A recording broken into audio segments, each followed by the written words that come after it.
Bienvenidos, mi nombre es Byron Ruiz. Y mi nombre es Paola y somos estudiantes de la carrera de segundo ciclo de Psicología en la Universidad Politécnica Salesiana. Y en este video les vamos a presentar algunos de los conceptos más importantes para entender y diferenciar cómo ocurre el desarrollo en los niños. Hablaremos del crecimiento y la madurez y cómo mediante la interacción de estos y el medio se produce el desarrollo. Así que, comencemos.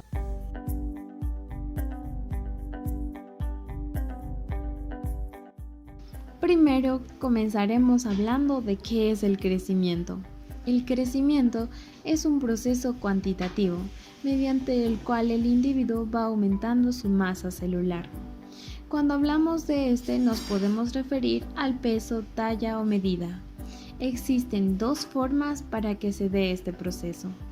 La primera es la hiperplasia.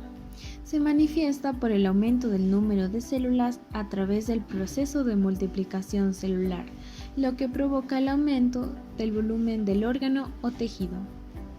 La división celular o mitosis es un proceso por el cual las células crean una copia exacta de sí mismas. La mitosis se divide en 4 etapas o fases.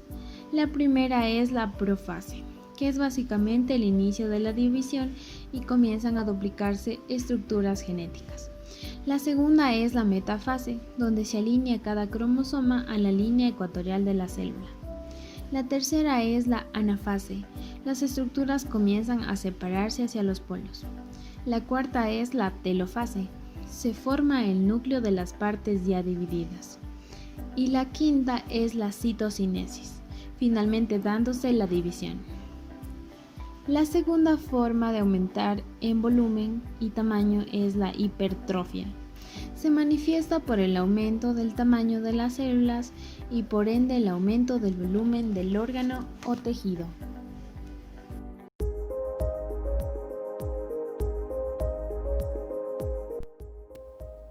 Ahora hablaremos de qué es la maduración.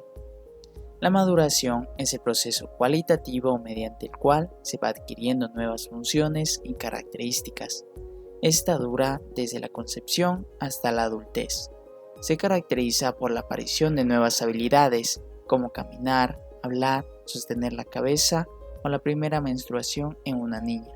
Es decir, aparecen nuevas funciones corporales y se produce el completamiento de las estructuras biológicas. También podemos hablar de maduración neurológica, que es el completamiento de las estructuras anatómico-fisiológicas del sistema nervioso y su capacidad funcional. Está regida genéticamente, pero precisa del alimento funcional de los estímulos adecuados. Esto nos quiere decir, por ejemplo, si hablamos de la inteligencia, que es una cuestión genética y del medio, podemos poner como ejemplo al niño Byron, que tiene a sus padres superdotados y por la predisposición genética él también va a ser superdotado. Pero si en el medio de crianza no recibe los estímulos adecuados, esta predisposición genética puede no presentarse o no ser desarrollada a su máximo potencial.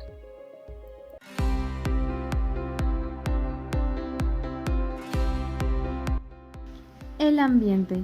Para comenzar a hablar del ambiente, hay que tener en cuenta que cada niño nace enmarcado por un determinado contexto cultural, lengua, región, geografía, valores, maneras de sentir, pensar y actuar en el mundo.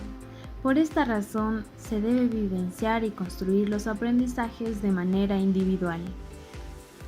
El ambiente es el que facilita u obstaculiza el crecimiento y la maduración.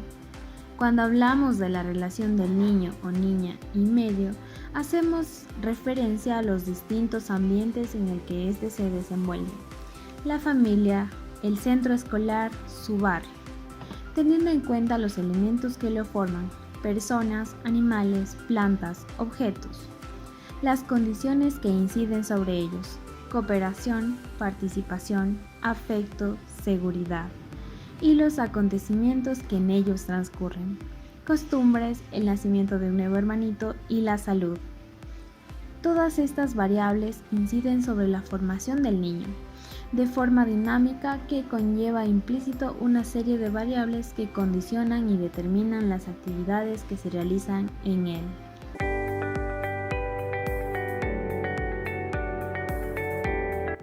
Vistos ya estos tres conceptos, crecimiento, maduración y ambiente, ahora hablaremos del desarrollo. El desarrollo es el efecto combinado de los cambios entre tamaño y complejidad o los cambios que se dan por madurez y crecimiento, todos estos influidos por un ambiente o contexto.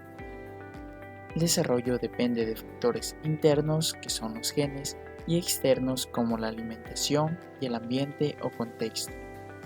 No es causal y se da de forma ordenada, es decir, por etapas. Existen tres características del desarrollo. Número 1. Procede de lo homogéneo a lo heterogéneo, es decir, se produce de lo general a lo particular. Por ejemplo, un recién nacido se estremece con todo su cuerpo antes de mover solo una parte de este. Número 2. Ocurre en un plano cefalocaudal. El desarrollo se orienta de la cabeza hacia los pies, es decir, que mientras más cerca del encéfalo esté la estructura, más rápido alcanzará la madurez. Y número 3. Ocurre en un plano próximo distal. El desarrollo se orienta desde el centro del cuerpo hacia los extremos, es decir, que mientras más cerca del eje del cuerpo esté la estructura, ésta se desarrollará más rápido. ¿Qué es el desarrollo integral? El desarrollo integral del niño hace referencia a un crecimiento armónico del cuerpo y su funcionalidad. La psicología, la parte intelectual, motriz, física y del lenguaje. Este crecimiento se da especialmente durante etapas críticas del desarrollo y maduración neurocerebral del individuo.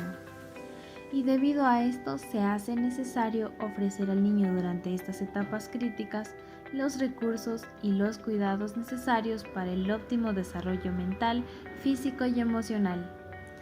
El bebé nace en completa dependencia e indefensión y por ende para poder desarrollarse va a necesitar de que un adulto le provea de lo necesario. Existen tres necesidades básicas: la alimentación, el sueño, la excreción. Y para que se dé este desarrollo integral se deben satisfacer estas tres necesidades básicas, y a estas se le unen las necesidades sociales, es decir, el afecto y el cariño.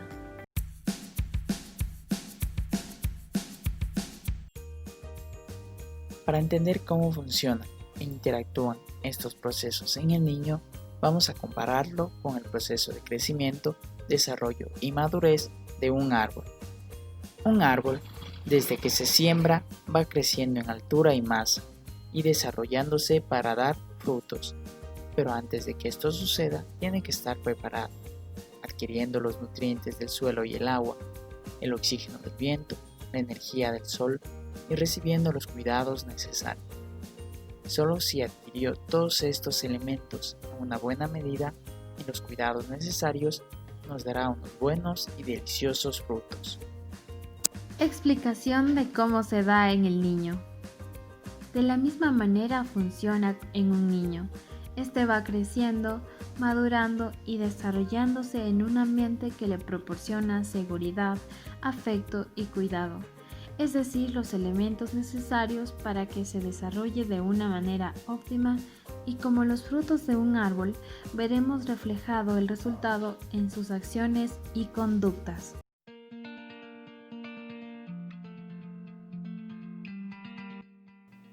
Es muy importante tener en cuenta estos conceptos a la hora de entender cómo el niño va desarrollándose y así poderle brindar el cuidado y cariño que necesita, pues de nosotros depende que se desarrollen de una manera integral, con esperanza, voluntad, deliberación y habilidad, para enfrentar a este mundo que cada vez les pone más retos y desafíos. Y recuerda que cada niño esconde en su interior un universo lleno de sorpresas y emociones. Está en nosotros llegar a descubrirlo, amarlo, apreciarlo y comprenderlo. Recuerda que el niño de hoy es el hombre del mañana. Cría un futuro seguro de sí mismo y que pueda amar a los demás.